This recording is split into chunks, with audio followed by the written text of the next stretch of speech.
আমার মাথায় না একবার একবার আসেই নেই যে এটা দিয়ে টাকা পয়সাও ইনকাম করা যায়। মানে এটা তো আমার মাথায় আসতে হয়। আমি মুখপাত্র হওয়ার পরে প্রথম আবিষ্কার করছি যে এগুলা দিয়ে লোকজন আসলে নানান কিছু করতেছে। উমামা ফাতেমা তার ফেসবুক লাইভে 28 জুলাই 2025 এর রাতে প্রায় 2 ঘন্টা 24 মিনিটের বক্তব্য রেখে বলেন, জুলাই আন্দোলন মানি মেকিং মেশিনে পরিণত হয়েছে। তিনি বলেন, আমি কখনো ভাবি নাই যে এটা দিয়ে টাকা ইনকাম করা সম্ভব, কিন্তু দুঃখজনকভাবে আন্দোলনটি দ্রুতই নিয়মিত আর্থিক প্রশ্নে ব্যবহার করতে শুরু করে। সমন্বয়ক পরিচয় ও সর্বব্যাপী অপব্যবহার।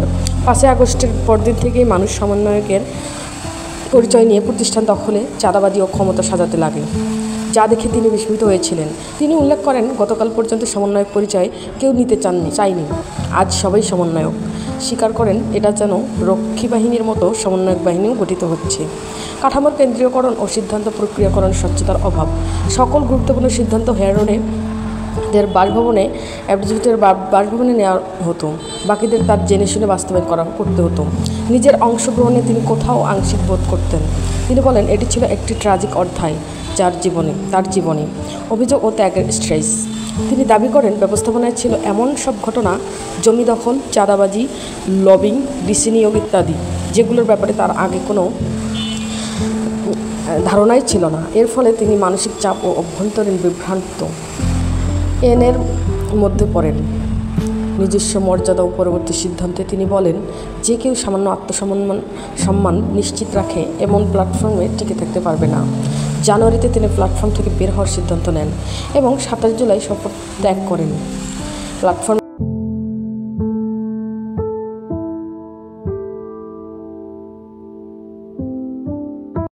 মতো সমন্বয়ক বাহিনী তৈরি হচ্ছে নাকি, আস্তে আস্তে সব জায়গায় গিয়ে দখল করবে এরা। 5 আগস্টের পরে যখন হচ্ছে বিশেষ করে 5 আগস্ট আমরা বিশাল র্যালি করলাম, গণভবনে গেলাম, এরপর রাতের বেলা দেখলাম যে এইসব অনেক কাহিনী চলতেছে। তারপর আবার পরের দিন সকালবেলা থেকে দেখি সমন্বয়ক পরিচয় নাকি এক একজন এক এক জায়গায় গিয়ে দখল করতেছে।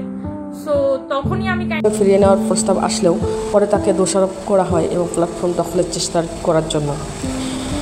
এ থেকে বোঝা যায়, ফেসবুক লাইভে উমামা ফাতেমা জানান, জুলাই আগস্টের গণ আন্দোলনকে মানুষ আর্থিক স্বার্থসিদ্ধির একটি মানি মেকিং পরিণত করেছে। একই সঙ্গে 5 আগস্টের পর থেকে সমন্বয়ক পরিচয় দিয়ে অপব্যবহার ও চাঁদাবাজি শুরু করে। সিদ্ধান্তগুলি ছিল কেন্দ্রীভূত ও অসহ্য, এবং একজন আত্মসম্মান থাকা লোকের জন্য এই প্ল্যাটফর্মে থাকা অসম্ভব, যার কারণে তিনি জুনে পদত্যাগ করেন।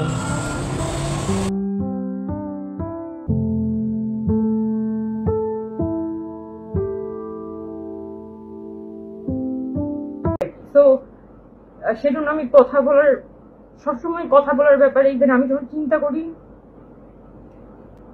তখন আই ট্রাই যে আমি যাতে মানে অন্য মানুষদের প্রতি সর্বোচ্চ শ্রদ্ধা বা সম্মানটা রেখে কথা বলতে পারি। সো আই ট্রাই, আমি আমার জায়গা থেকে সর্বোচ্চ চেষ্টা করবো যে আমি কোনোভাবে অসম্মান না করি, ঠিক আছে? আমার অসম্মান করার আসলে কোনো উদ্দেশ্য নাই, ইচ্ছাও নাই।